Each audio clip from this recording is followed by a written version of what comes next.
ప్రజాస్వామ్యంలో రాజకీయ పార్టీలు ఉత్తమ విధానాలను రూపొందించుకొని ప్రజల మన్ననలు పొంది అద్భుతమైనటువంటి పరిపాలన ఇస్తే ప్రజలు ఆదరిస్తారు. ఆ పరిపాలన గుర్తుంటుంది. పరిపాలన ఫలాలు కూడా ప్రజలకు చేరే సార్థకమవుతుంది. ప్రజాస్వామ్య ఫలాలు అందినప్పుడు అభివృద్ధి, సంక్షేమం. ఉత్తమమైన విధానాలు లేకుండా, అద్భుతమైన పరిపాలన లేకుండా కేవలం ఏమార్చడం ద్వారా ఎప్పటికప్పుడు కొత్త భ్రమలలో ప్రజల్ని ఉంచి పరిపాలన చేయడం ద్వారా సాధించేది ఉండదు. దురదృష్టవశాత్తు భారతీయ జనతా పార్టీ వాళ్ళు రాష్ట్ర పార్టీగా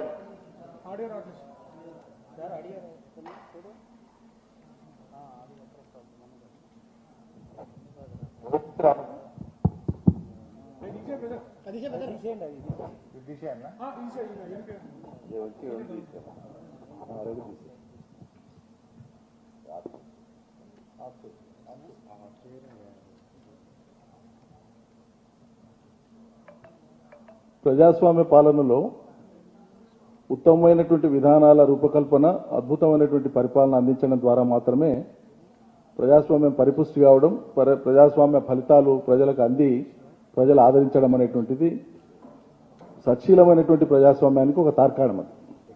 దాని మీద విశ్వాసం ఉంచి రాజకీయ పార్టీల మనుగడ ముందుకు పోతే అందరూ హర్షిస్తారు. కానీ దానికి భిన్నంగా ప్రజల మద్దతు లేకపోయినా ఆయా రాష్ట్రాలలో, దేశంలోని వివిధ ప్రాంతాలలో బలవంతంగా ప్రజలు ఎన్నుకున్నటువంటి ప్రభుత్వాలను పక్కకు జరిపి తమవైనటువంటి ప్రభుత్వాలను ప్రతిష్ఠించేటువంటి అలవాటు చేసుకున్నటువంటి భారతీయ జనతా పార్టీ వాళ్ళ మహారాష్ట్ర కావచ్చు, గోవా కావచ్చు, కర్ణాటక కావచ్చు, అనేక రాష్ట్రాలలో మెజార్టీ లేకుండా కూడా వాళ్ళు చేసినటువంటిదంతా చూస్తున్నాం. చివరికి తెలంగాణ రాష్ట్రంలో ఇక్కడ అత్యద్భుతమైనటువంటి మెజార్టీతో రెండవసారి ప్రజలు కేసీఆర్ ప్రభుత్వానికి అండగా నిలిచి కేసీఆర్ గారి నాయకత్వాన్ని రెండవసారి ప్రభుత్వాన్ని ఏర్పాటు చేసి ఒక అద్భుతమైనటువంటి రీతిలో ఇక్కడ పరిపాలన సాగుతూ భారతదేశంలోనే ఒక తలమానికమైనటువంటి రాష్ట్రంగా ఉత్తమ విధానాలను అమలు పరుస్తున్నటువంటి పరిస్థితులలో ఇక్కడ వాళ్ళ చర్యలు నిస్సిగ్గుగా, నిర్లజ్జగా, నగ్నంగా బయటపడినటువంటి తీరు ఇటీవల మనం చూస్తున్నాం. ఏకంగా 100 కోట్ల రూపాయలు పెట్టి ఎమ్మెల్యేలను ఖరీదు చేయాలనేటువంటి వాళ్ళ ప్రయత్నం నగ్నంగా బయటపడింది. ఇంత నగ్నంగా బయటపడిన తర్వాత వాళ్ళకి ఏం సంబంధం లేదు, వాళ్ళ పార్టీకి ఏం సంబంధం లేదని మాట్లాడుతూ ఈ రాష్ట్ర అధ్యక్షుడు పోయి ఏకంగా తడిబట్టలతోనే యాదగిరిగుట్టలో ప్రమాణం చేస్తాడు. మాకు సంబంధమే లేదు, మేము ప్రమాణం చేస్తున్నాం. మరి సంబంధమే లేదు, ప్రమాణం చేస్తున్నాం అని మాట్లాడినటువంటి వాళ్ళు కోర్టులో పోయి కేసులు ఎందుకు వేసినట్లు? ఒకటా రెండా? వరుసగా బుక్క తిప్పుకోకుండా ఒక కోర్టు తప్పితే ఒక కోర్టు, ఒక కోర్టు తప్పితే ఒక కోర్టు కేసులు వేసి చివరికి ఇప్పుడు రాష్ట్ర ప్రభుత్వం ఈ విచారణను మరింత వేగవంతంగా చేయడానికి, చురుకుగా చేయడానికి, ఎందుకంటే ఇది ప్రజాస్వామ్యానికే గొడ్డలి పెట్టు కాబట్టి ప్రజల తీర్పును భంగపరిచేటువంటి విధంగా ఉన్న చర్య కాబట్టి నేరస్తులు నగ్నంగా దొరికినారు, అన్ని ఆధారాలతో దొరికినారు కాబట్టి సంపూర్ణంగా ప్రతి ఆధారంతో చురుకుగా స్పెషల్ ఇన్వెస్టిగేషన్ టీంను ఏర్పాటు చేసి ఈ చర్యను బయటపెట్టడం కోసం ఓ ప్రత్యేక దర్యాప్తు సంస్థను ఏర్పాటు చేసినప్పుడు ఎవరైనా సరే హర్షిస్తారు. ఎక్కడైనా ఏమైనా ఘటనలు జరిగినప్పుడు ఇప్పటిదాకా దేశంలో ఉండేటువంటి అనుభవాలన్నీ కూడా విచారణ వేగవంతం కావాలి, త్వరగా కావాలి, జాప్యం జరగొద్దు, ఆధారాలన్నీ బయట పెట్టాలని డిమాండ్ చేసేది చూస్తాం. కానీ విచారణను ఆపాలని కేసులు వేసినటువంటి సంగతి ఇలా భారతీయ జనతా పార్టీ వాళ్ళు వేసినటువంటి కేసుల ద్వారానే మనకు తెలియవస్తా ఉంది. మరి ఏం సంబంధం లేదని మాట్లాడినటువంటి వాళ్ళు మీకు ఉలికెందుకు, భయం ఎందుకు? మీ పార్టీ రాష్ట్ర ప్రధాన కార్యదర్శి పోయి ఇలా కోర్టులో కేసు వేయడం ఏంది? ఉన్నటువంటి కేసులోనే ఇంటర్లాక్టరీ అప్లికేషన్ ఇస్తారు, సిట్టును ఆపాలని చెప్పి. ఇప్పుడు పెండింగ్లో ఉన్న కేసులో మళ్ళీ అడిషనల్ అప్లికేషన్ ఇస్తారు, ఇంటర్లాక్టరీ అప్లికేషన్ ఇస్తారు, మిస్లేనియస్ అప్లికేషన్, సిట్టును ఆపాలి అని. మరి మీకేం సంబంధమే లేదు, ఈ వ్యవహారంలో భారతీయ జనతా పార్టీకి సంబంధం లేదని మాట్లాడిన వాళ్ళు భారతీయ జనతా పార్టీకి సంబంధించిన నాయకులపై కోర్టుల కేసు సిట్ని ఆపాలని ఎట్లేస్తారంటున్నా. సిగ్గనిపిస్తలేదా ఈ చర్యకి? మీకెందుకు భయం? మీ పార్టీకి సంబంధం లేని విషయమే అయితే, మీ పార్టీకి ఇందులో ప్రమేయమే లేకపోతే, మీ పార్టీకి సంబంధించినటువంటి పెద్దల ప్రమేయం కూడా లేదు అని మీరు అనుకుంటే ఎందుకింత అనుకుంటున్నారు? ఇవన్నీ కూడా ప్రజాస్వామ్య న్యాయస్థానం అయినటువంటి ప్రజలు వీటన్నింటినీ కూడా గమనిస్తూ ఉన్నారు. ప్రజలు కోరుకుంటున్నారు ఈరోజు ఇట్లా జరిగినటువంటి ఘటనలలో వాస్తవాలు వీలైనంత తొందరగా వెలికి రావాలి, పగడబందీగా మొత్తం బయటపడాలని చెప్పి ప్రజలు ఆశిస్తున్నారు. అందుకోసమే ఇవాళ సిట్ను వేయడం జరిగింది రాష్ట్ర ప్రభుత్వం. మరి ఏకంగా ప్రభుత్వాన్ని అస్థిరపరచాలన్న దురుద్దేశంతో మొదలుపెట్టినటువంటి నేరపూరిత చర్య కాబట్టే ఇలా ప్రభుత్వంగానే దాన్ని చాలా తీవ్రంగా ఖండిస్తూ అటువంటి చర్యల్ని ఎండగట్టడం ప్రభుత్వ ధర్మంగా భావించి మేము ఇవాళ మీ ముందుకు వచ్చి ప్రెస్ మాట్లాడడం జరుగుతోంది. అనేక రాష్ట్రాలలో జరిగిన పరిణామాలన్నీ కూడా మనం గమనించినాం. ఒకటి కాదు, రెండు కాదు. ఈ మొత్తం క్రమంలో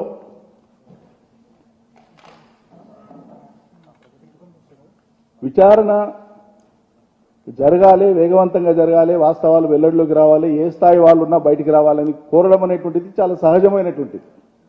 కానీ వీళ్ళు అత్యంత అసహజంగా విచారణ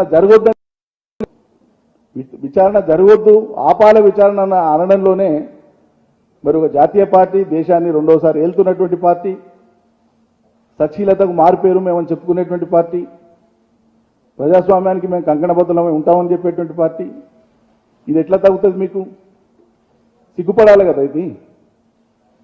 కాబట్టి ఇప్పటిదాకా జరుగుతూ వచ్చినటువంటి చర్యల మూలంగా దేశంలో మీరు కొన్ని సానుకూల ఫలితాలను మీరు కోరిన రూపంలో అందిపుచ్చుకొని ఉండవచ్చు. కానీ తెలంగాణలో ఇటువంటి ఆటలు సాగవు. తెలంగాణలో ఇట్లా సాగుతాయనుకొని మీరు మొదలుపెట్టినటువంటి మీ చర్యల మూలంగా మీరే ఇవాళ దేశంలో నగ్నంగా బయటపడ్డారు. అపఖ్యాతిని ముట్టగట్టుకోవడమే కాదు, చాలా నగ్నంగా బయటపడ్డారు. ఈ జరిగిన దానికి ఇప్పటికైనా ఆ పార్టీ నేతలు పైనుంచి కింది దాకా క్షమాపణ చెప్పి, ప్రజలకు క్షమాపణ చెప్పి, భవిష్యత్తులో ఇటువంటి చర్యలు జరగకుండా చూసుకుంటామని చెప్తే హుందా ఉంటుంది. మీరు ప్రజాస్వామ్యాన్ని గౌరవించినట్లుంటుంది. కానీ జరిగిన నేరాన్ని ఇంకా కప్పిపుచ్చేటువంటి ప్రయత్నం మీరు చేయడం అంటే ఇది ఏమాత్రం కూడా ప్రజలు దీన్ని సహించరు. చివరికి మనం పత్రికల్లో చూసినాం, సుప్రీంకోర్టులో మ్యాటర్స్ హియరింగ్కి వచ్చినప్పుడు గౌరవనీయమైనటువంటి న్యాయమూర్తులు కూడా కామెంట్ చేసినటువంటి విషయం పత్రికల్లో చదివినాం. అంటే ఇంత భయంకరంగా డబ్బులతో రాజకీయాలను, ప్రజాస్వామ్యాన్ని అపహాస్యం పాలు చేస్తుంటేనంటే అందరం కళ్ళు మూసుకొని ఉండాలా ఈ సమాజంలో అని చెప్పి సర్వోన్నత న్యాయస్థాన న్యాయమూర్తులు కామెంట్ చేయాల్సినటువంటి దుస్థితి వచ్చింది వాళ్ళ భారతీయ జనతా పార్టీ పరిపాలనలో. ఎక్కడికి పోతున్నామో దయచేసి ఆలోచించాలని చెప్పి కోరుతున్నాం. కాబట్టి ఈ నిస్సిగ్గుగా, నిర్లజ్జగా జరిగినటువంటి ఈ చర్యలు బయటపడ్డాయి. వాళ్ళు తప్పించుకోలేరు. ఎవరు ఏ స్థాయిలో ఉన్నా సరే విచారణ జరిగి తీరుతుంది. ప్రభుత్వం కట్టుబడి ఉంది విచారణకు. నిష్పాక్షికమైనటువంటి విచారణ వీలైనంత త్వరగా పూర్తి చేసి నిజాలను నిగ్గుదేల్చేటువంటి ఉద్దేశంతో ప్రభుత్వం ఉంది. కాబట్టి దీనికి ఎన్ని ఆటంకాలు కల్పించే ప్రయత్నం చేసినా వాళ్ళ ఆటలు చెల్లుబాటు కావు. ఖచ్చితంగా ప్రభుత్వం ముందుకు పోతుంది. అందరికీ నమస్కారం. ఎమ్మెల్యేల కొనుగోలు వ్యవహారంలో పట్టపగలు దొరికిపోయినటువంటి బీజేపీ దొంగలు ఈరోజు వాళ్ళ పరిస్థితి కుడిదిలో పడ్డ ఎలకలాగా తయారైపోయింది. గుమ్మడికాయ దొంగ అంటే భుజాలు తడుముకుంటున్నారు. ముందేమన్నారు? ఎమ్మెల్యేలను కొనుగోలు చేయడానికి వచ్చినటువంటి మఠాధిపతులు, స్వామీజీలు ఎవరో మాకు తెలియనే తెలియదు అని బుకాయించింది. తర్వాత ఏమన్నారు? వాళ్ళే ఈ స్వామీజీలు, మఠాధిపతుల మారువేషాల్లో వచ్చిన వారు తమకు తెలియనే తెలియదన్నారు. ప్రభుత్వం వాళ్ళని అరెస్ట్ చేసి జైలుకు పంపిన తర్వాత బీజేపీ నాయకుల గొంతులో పచ్చి వెలక్కాయ పడ్డంట పరిస్థితి అయిపోయింది. పార్టీ అధ్యక్షుడేమో తడిబట్టలతో ప్రమాణం చేస్తా అంటాడు. బీజేపీ పార్టీ ప్రధాన కార్యదర్శి ఏమో ఈ కేసును విచారణ చేయొద్దు, ఈ విచారణ ఆపండి, ఈ కేసును ఢిల్లీకి ఇవ్వండి అని పార్టీ ప్రధాన కార్యదర్శి ఏమో కోర్టుల్లో కేసు వేస్తాడు. ఏంది ఈ జోకు? తడిబట్టలు, పొడిబట్టలు, ప్రమాణాలు, పార్టీ ప్రధాన కార్యదర్శి ఏమో విచారణ ఆపాలని కోర్టులో కేసులు. क्या मजाक उड़ा रहे हैं? तुम लोग ही बोलते हैं कि ये हमारे को कुछ ताल्लुक ही नहीं है, फिर आप लोग ही जाते हैं कोर्ट में इसका इंक्वायरी बंद करो, इसको सीबीआई को दे दो, नहीं तो जो सिट डाले इस सिट का इंक्वायरी को इमीडिएटली उसको बंद करो। बोले तो ये दाल में कुछ काला है, दाल में कुछ थोड़ा काला नहीं है, ज्यादा काला है, पूरा पूरा काला है। क्यों बोले तो आप लोग क्यों डर रहे हैं? अगर से आपका कुछ ताल्लुक नहीं है तो क्यों बार बार कोर्ट को आप जा रहे हैं? क्या जरूरत है आपको कोर्ट को जाने का? लोअर कोर्ट में गए, हाई कोर्ट में गए, सुप्रीम कोर्ट में गए, कोई भी क्या बोलते हैं देश में, अगर से कोई केस निकला है तो जल्दी तेजी से इंक्वायरी करना बोलते हैं, अच्छी तरीके से इंक्वायरी करना बोलते हैं। लेकिन बीजेपी तो बोलते हैं कि इंक्वायरी बंद करो, सीट को कैंसिल करो, इंक्वायरी ना करो। बोले तो साफ साफ खुला खुला आज देश को मालूम हो रहा है कि इसमें कुछ काला है, इसमें बीजेपी पकड़ा गया है। ఈరోజు చాలా స్పష్టంగా ఏమర్థమవుతుందంటే 8 రాష్ట్రాల్లో ప్రభుత్వాలను బీజేపీ తెలంగాణకు వచ్చేసరికి కుడిల పడ్డంత పని అయిపోయింది. తెలంగాణలో వాళ్లను నగ్నంగా ప్రభుత్వం బయట పెట్టింది, ఆ దొంగలను దొరకబెట్టి జైల్లో పెట్టింది ఇలా తెలంగాణ ప్రభుత్వం. దాంతో వాళ్ళకి ఏమైపోయిందంటే ఈరోజు ఆగమాగం అయిపోతా ఉన్నారు. పాపం నిద్ర కూడా పోతున్నారు లేరు, అన్నం తింటున్నారో లేదో. పొద్దుగాల కోర్టు, మధ్యాహ్నం కోర్టు, సాయంత్రంకో కోర్టు, 24 గంటల్లోనే కోర్టు కేసుస్తున్నారు, పోయి తలుపులను కొడుతున్నారు. నిజంగా మీకు సంబంధమే లేకపోతే ఎందుకు తలుపులు కొడుతున్నారు? ఇప్పుడు దేశవ్యాప్తంగా ఎమ్మెల్యేల కొనుగోలుపై టీవీ డిబేట్లు జరుగుతున్నాయి, నేషనల్ మీడియామే, తెలుగు మీడియాలో అనేక రకమైన చర్చలు జరుగుతున్నాయి. చర్చల్లో బీజేపీ నాయకులు ఏం చెప్తున్నారు? ఈ కేసుతో మాకు సంబంధం లేదు, ఆ మఠాధిపతులు ఎవరో తెలియదు, ఆ మఠాధిపతులు కేసీఆర్ గారే పంపిండు అని రకరకాలుగా బురద జల్లే ప్రయత్నం చేసింది. మీకు సంబంధమే లేకపోతే ఎందుకు బీజేపీ పార్టీ ప్రధాన కార్యదర్శి పోయి ఈ విచారణ ఆపాలని అడుగుతున్నాడు? సిట్టును రద్దు చేయమని ఎందుకు అడుగుతున్నాడు? గుమ్మడికాయ దొంగ అంటే ఎందుకు భుజాలు దడుముకుంటున్నారు? ఎందుకు మీరు భయపడుతున్నారు? ఎందుకు మీరు లబలబలాడుతున్నారు? చెప్పాలనా వద్దా?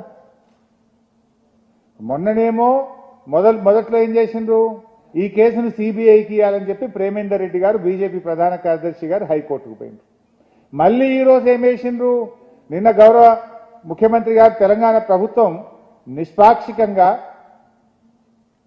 వేగంగా, పారదర్శకంగా ఈ యొక్క విచారణ జరగాలని సిట్ను ప్రభుత్వం చేస్తే సిట్ విచారణ మళ్ళీ ఇవాళ హైకోర్టులో కేసేసింది.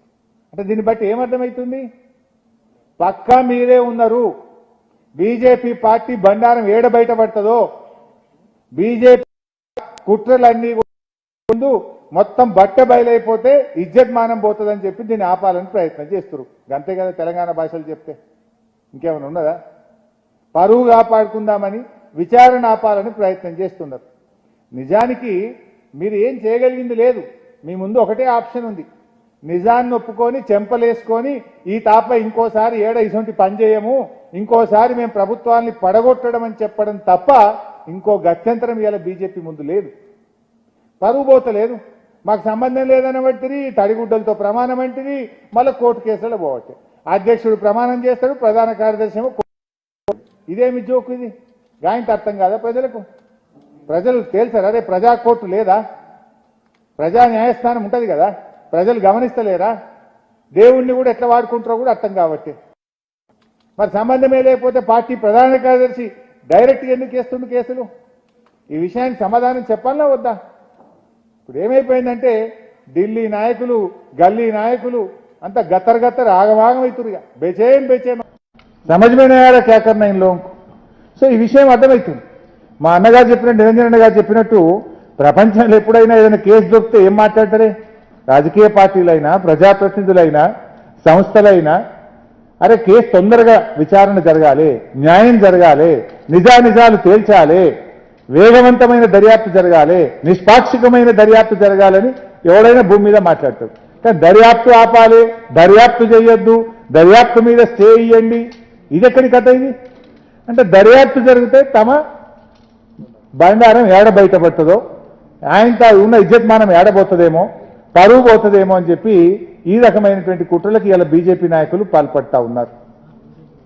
ఇవాళ సర్వోన్నత న్యాయస్థానం, దేశ అత్యున్నత న్యాయస్థానం కూడా ఈరోజు ఈ బీజేపీ బ్రోకర్ల వీడియో సంభాషణల గురించి ప్రస్తావించినారు. బెంచ్లో మనం చూసాం, పేపర్లలో మేము చదివాం. ఇలా హైయెస్ట్ కాన్స్టిట్యూషనల్ కోర్టు వాళ్ళు కూడా ఈరోజు ఈ వీడియోలు చూసి ఈ వీడియోల ప్రస్తావన గురించి మాట్లాడుతున్నట్టుగా మనము పత్రికల్లో టీవీల్లో చూస్తూ ఉన్నాం. నాకైతే అర్థం కాలేదు. నిన్న గవర్నర్ గారు కూడా మరి ఎందుకు మాట్లాడారో నాకు అర్థం కాలేదు. తుషార్ మేము అంటున్న తుషారేమో రాహుల్ గాంధీ గారి మీద పోటీ నాయకుని మాకు కానేమో తన ఏడీసీ తుషార్ అని తను మాట్లాడా మరి మేము పత్రికల్లో ఈరోజు పొద్దున చూస్తా ఉన్నాం. I didn't understand. Rahul Gandhi but she is talking the ADC. I don't know why she is taking on to her, we don't know. But ఏది ఏమైనా ఇవాళ బీజేపీ నాయకులు ఏమంటున్నారు, సిబిఐకి ఇవ్వాలి అంటే నేను ఎందుకు అంటున్నా అంటే తెలంగాణ పోలీసుల మీద మీకు విశ్వాసం లేదా? తెలంగాణ ఐపీఎస్ అధికారుల మీద, తెలంగాణలో ఉండే మా పోలీస్ అధికారుల మీద, తెలంగాణ పోలీస్ సిబ్బంది మీద తెలంగాణ బీజేపీకి నమ్మకం లేదా? మరి తెలంగాణ పోలీసుల మీద విశ్వాసం లేకపోతే తెలంగాణ ప్రజల ఓట్లు అడిగే హక్కు మీకుంటుందా? తెలంగాణ పోలీసుల మీద విశ్వాసం ఉండదట, తెలంగాణ పోలీసులు విచారణ జరపొద్దట, కానీ తెలంగాణ ప్రజల ఓట్లు మాత్రం బీజేపీ పార్టీకి కావాలన్నట. అంటే బీజేపీది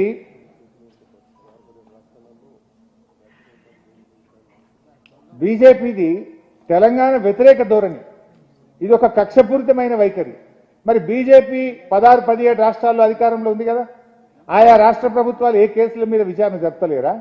ఆయా రాష్ట్ర ప్రభుత్వాల్లో కేసులు నమోదైతలేవా?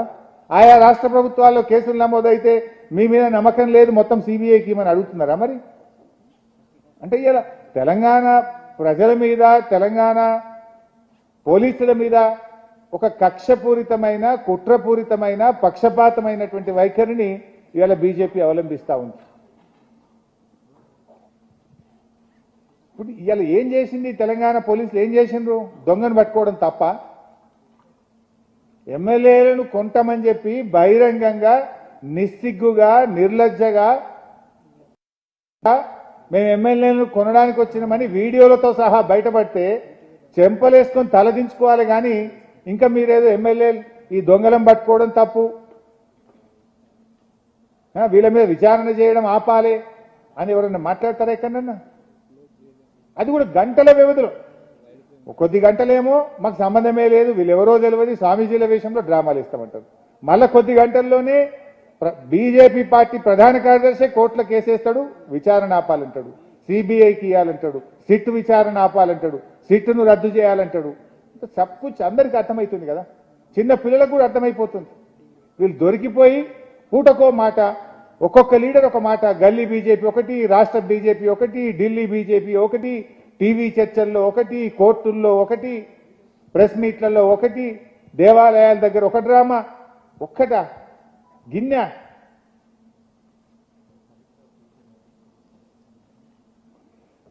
ఇవాళ మేము తెలంగాణ ప్రజల్ని కూడా మేము అప్పీల్ చేస్తా ఉన్నాం, వీళ్ళ యొక్క ఈ బహురూప వేషాలను గమనించాలి.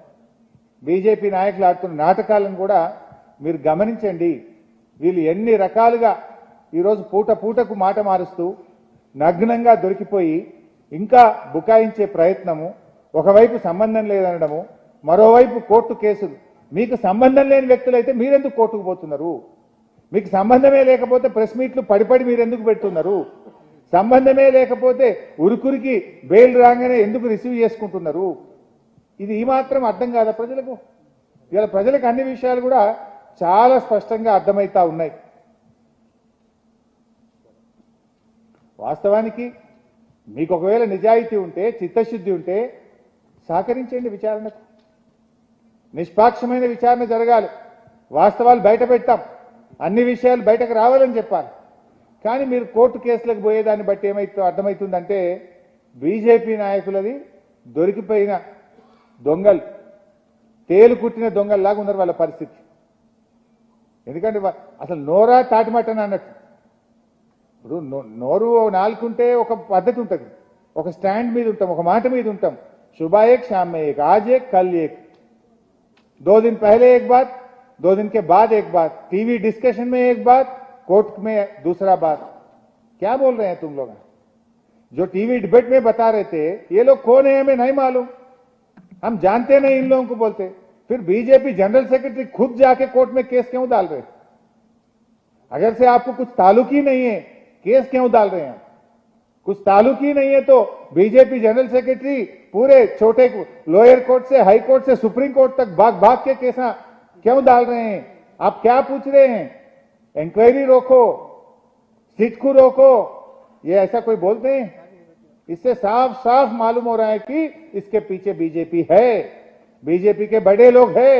अगर से इंक्वायरी हो गए, सिट हो गए तो पूरे देश को मालूम हो जाता जो लोग इसके पीछे है पूरा निकल के बाहर आता बोल के ये लोग केस को रोकने के लिए पूरी कोशिश कर रहे हैं.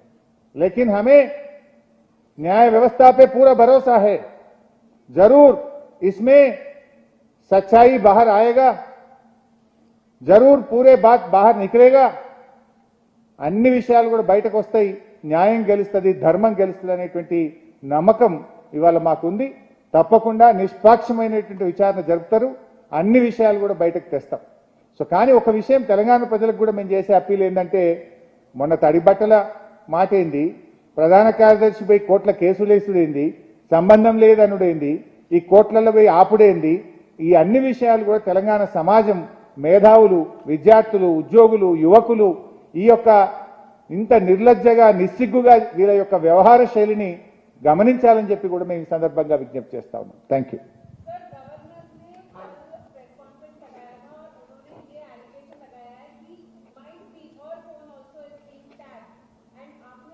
अरे सबको मालूम है बहन, कौन पेगासिस से कितने फोन आज ये देश में कितने फोन टैप कर रहे हैं, पेगासिस कौन सा गवर्नमेंट यूज कर रहे हैं, ये पूरा देश जानते हैं. Thank you.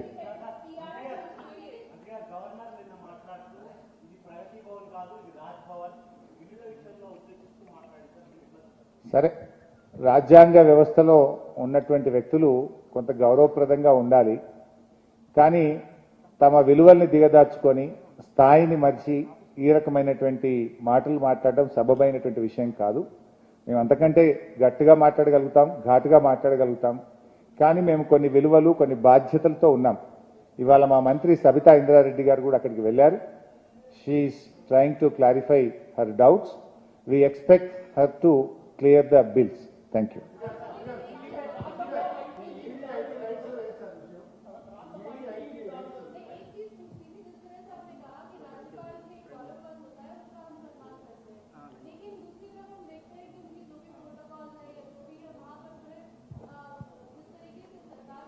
सो दो तरफ रहते हैं, अगर आप इज्जत दिए तो हम भी इज्जत देंगे, वो दो तरफ भी रहना चाहिए.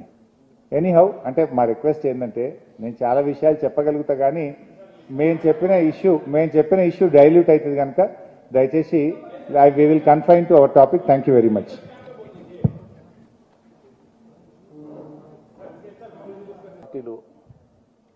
ఉత్తమ విధానాలను రూపొందించుకొని